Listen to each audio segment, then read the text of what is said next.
Hey everyone, in this demo I'll show you how the app works.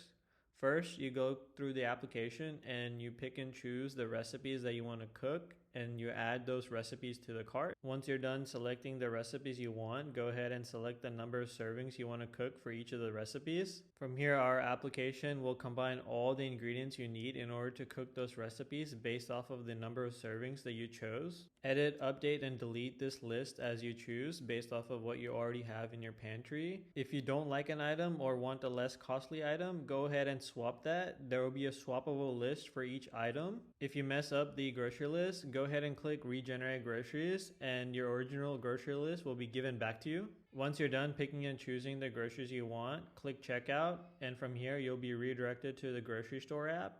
Once redirected, enter in your login credentials. Once you log in, you'll be prompted to authorize the app. Click authorize. Then you will be redirected back to the grocery store app. Log in with your credentials. Once you log in, all the groceries that you picked and chose on Nile will be automatically put into your cart in your grocery store app, ready to go. And from here, you can pick and choose whether you want to do curbside pickup or delivery, whatever works best for you. And that's it for the demo.